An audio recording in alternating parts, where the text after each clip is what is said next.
So back in middle of December, I decided I was going to take a leap of faith and purchase the Ronin 4D 6K.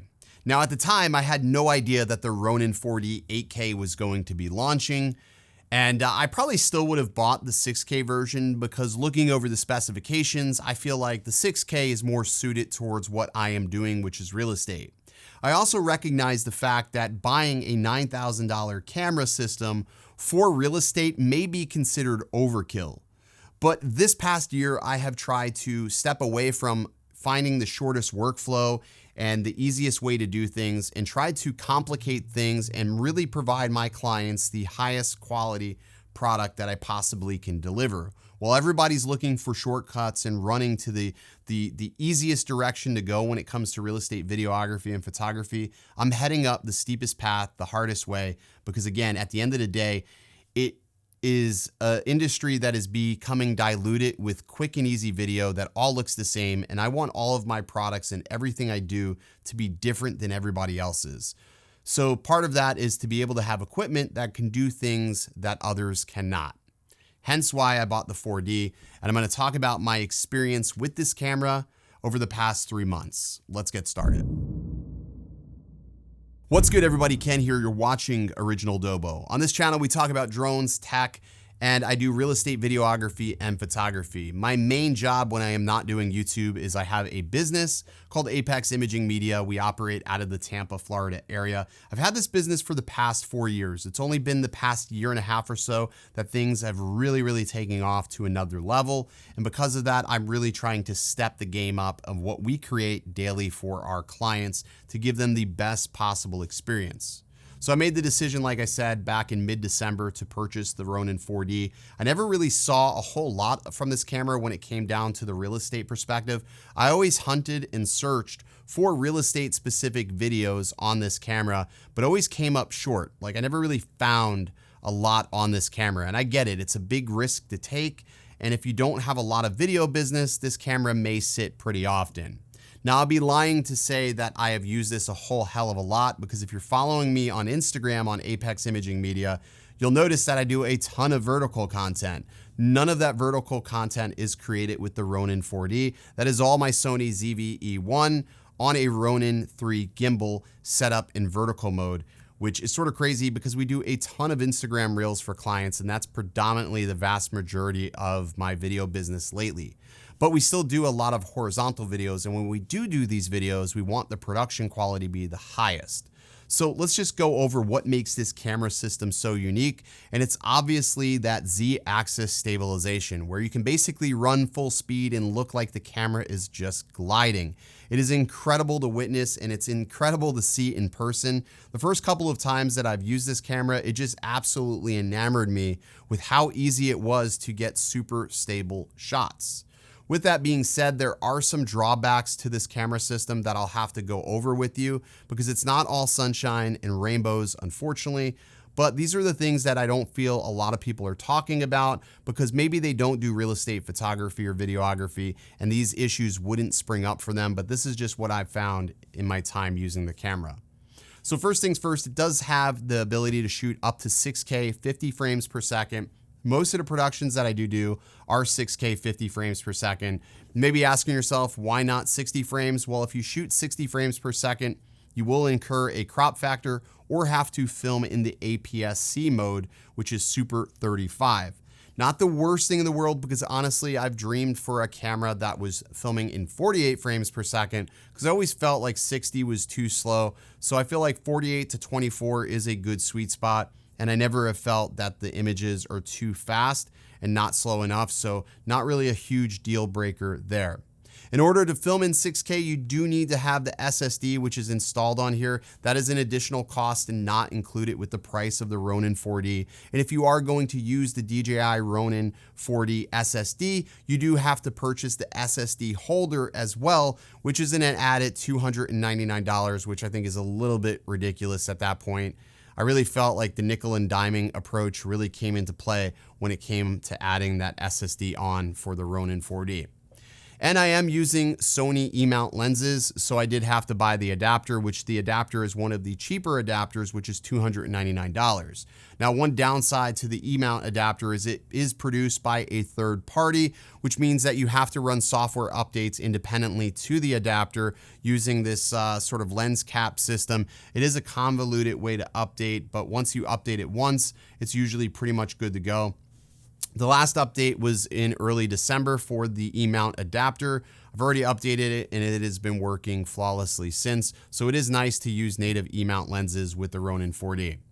Now the camera system itself, like I said, its claim to fame is that Z-axis, which is truly amazing. But just because it has that Z-axis doesn't mean that Z-axis should be used all the time. There's several times throughout a shoot that I end up turning the Z-axis off because on the front of the camera there are sensors, and when you get too close to a wall, that Z-axis wigs out and goes up and down because it doesn't know what to do. It's sort of similar to a drone with obstacle avoidance. So yes, the Z-axis is amazing. No, for real estate videography, it shouldn't be used for some of those detail or peek around shots coming around the corner. I call them reveal shots. I love to do them. So I'll typically shut the Z-axis off when I am completing those shots, or make sure I am further enough away from the wall where the sensor doesn't catch the wall and freak out. But as a good rule of thumb, you should just probably shut the Z-axis off when you're near objects because it is going to freak out. Another issue is lenses. Lenses, you do have some limitations because this system can only work with so many different lenses unless if you are rocking the counterweight. I do have the counterweight on here, which I would recommend for anybody using E-mount lenses just to go ahead and install the counterweight because it does give you a little bit more flexibility with some of the zoom lenses. This lens right here is the Laowa Cine 12mm 0D. It is a 728 gram lens, so it's a pretty heavy lens. And honestly, it balances pretty well. If I just uncheck the locks here, you can see it balances perfectly with the counterweight. And the best part about this camera system is you really only have one axis to balance, which is that forwards to back. And yeah, and then you just got to do a recalibration when you add a new lens, especially if it's a heavy lens. Recalibrate the system so it accounts for that added weight, and it's good to go. And that whole process takes just a matter of minutes. Another thing I love about the Ronin 4D is the fact that it does have 9 stops of built-in internal ND filters. Having these wide angle lenses, you have a hard time sometimes of putting an external ND filter on here. So having the ability to use internal ND filters has saved my butt in numerous situations, which I really love. The other thing I love about these ND filters is there is 0 color shift. The color accuracy is really excellent. I'm super anal about color. And the slightest variance I tend to notice, and I get hyper fixated on things like that. So to be able to see nice, clean colors or not really notice much of a degradation between my images when using almost 8 stops, 7 stops of ND is really fantastic. I really ever only use the NDs when I'm outside, but there are instances when within a house, if I'm filming at 800 ISO or 5000, which is the second native ISO, I'll flip the ND on maybe 1 or 2 stops to just really control that light and make sure my exposure is correct, which works out really excellent. One of the downsides and sort of a benefit of this camera is the fact that it is so heavy. It is 11.5 pounds without a lens. It's almost 12 pounds with this particular lens, so you have to imagine your hands are going to get tired pretty quickly. One nice thing about real estate is we're constantly on and off the record. It's not mission critical to keep this camera in our hands the entire time. But what I've noticed is that the weight distribution is very, very even, which means that even when I'm not using the Z-axis, this camera is incredibly stable. Even without the Z-axis, it is really hard to tell that the camera is bobbling or you're making unnecessary movements, which is pretty nice. But on longer shoots, I do have to have a rig so I can hold this camera system because it is just so cumbersome. The weight is probably one of the biggest downsides, even though you have this dual handle grip, which I really do like. Speaking of the dual handle grip, it's nice that you can adjust it to your individual needs. You also have this focus wheel, which is really handy when using the Sony E-mount lenses. And thanks to part of the LiDAR, you can adjust your focus manually, or you can set it up to use autofocus, which works pretty well. There's also a joystick where you can adjust the speed, which again, I find is very comfortable and easily placed to be ergonomic and just work for some of these more dynamic shots that I've been trying to achieve.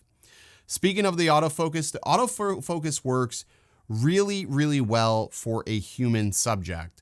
Where I've found that the autofocus struggle is on inanimate objects or focusing off in the distance. So when I am filming a house, I'm typically using manual focus, focusing to the furthest distance using focus peaking, setting the focus and leaving it there. With this lens, it's a little easier because it's a manual focus lens. So I set the focus manually. It's a wide lens. This is for all my establishing shots. I really don't have to worry about it too much after that point, which is perfect. The focus peaking, you have to be careful not to really look too closely at the numbers and just pay attention to the peaking on the display. Simply double tapping the display will allow you to zoom in a little closer. But sometimes if I go by just the peaking or what it says infinity is, it doesn't match from the lens to the actual monitor. So you have to pay attention to the red focus fuzziness or the actual screen itself. So that was something that I had to get used to. But now that I know that, I'm making sure things are in focus a little bit easier. Another downside of this camera system is there isn't an exposure meter, which gives you exposure values like physical numbers. You have exposure waveforms, you have false colors, and you have zebras. And yes, those are the most professional ways to monitor your footage. But if you've been using like an A7S III, I can see that right now my footage is sitting at plus 0.7, which I know for me, for my skin tone and for this environment, that's exactly where I want to be to get the optimal exposure. But with this, you have to really sort of overexpose and pay attention to those waveforms, not to where they're clipping, but to where it's more favoring the highlights or really pushing the highlights so that way you can get more out of your shadows. In my time of using this camera system, I will say if you do not expose to protect the shadows and make sure you can get enough out of the shadows, you will get a lot of noise in the shadows versus the highlights. The highlights, I found there's almost a ridiculous amount of recovery when it comes to the highlights, but for the shadows, which is very different from Sony, where Sony, I can almost underexpose and pull things back and it looks amazing, as to where if I underexpose this camera, there's going to be a lot of noise in the shadows and it's very hard to clean up or very hard to work with. So first things first, the exposure is a lot more critical on this camera, which does make you slow down and really think about how you're going to expose for your shot. So that was the first thing. The second thing, because I'm using 48 to 50 frames per second, I had to think about my shutter speed. And one cool thing about this camera system is you can dial in any shutter number you want. So on my Sonys, I can get 125th of a shutter. On this, I can put it right at 120, no problem. I can even type in 119 if I want it. So if there's a specific shutter I need, a shutter speed, I can go ahead and type that in manually and achieve that. So for instance, when I film with my Sony cameras and I'm in a kitchen and they have that analog clock, the analog clock is forever sort of pulsating and freaking out because the shutter speed doesn't match.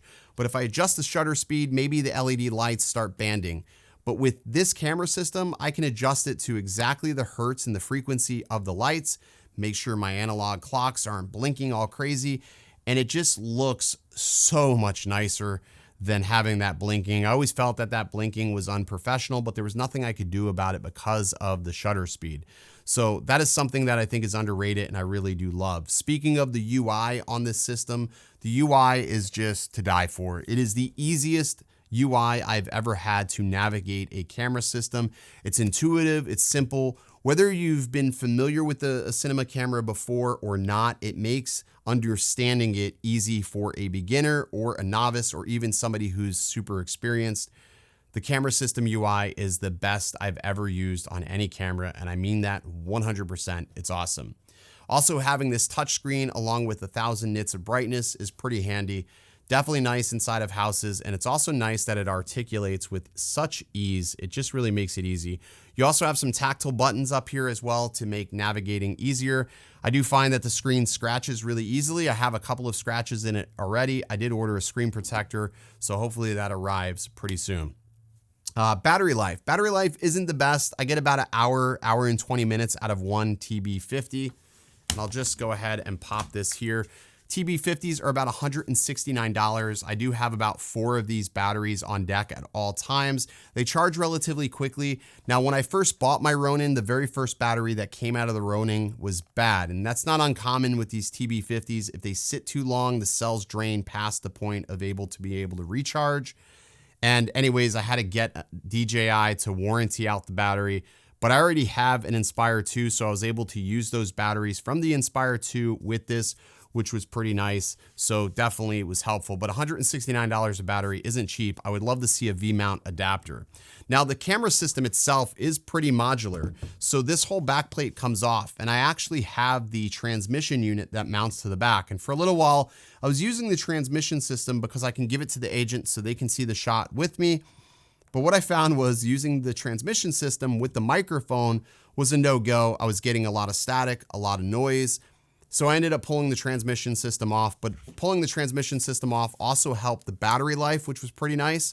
So I really don't miss it. I did buy this from Josh Yao. This is his DJI mic saddle. It mounts on the backside and lets you put your mics here, lets you clip the microphones to the side, and it works great. Otherwise, you have to have your microphone all the way up here by the camera, and it's really not all that convenient to reach forward to be able to make changes. Having it here is a lot more convenient when you're working with talent. And yeah, really do like this camera system.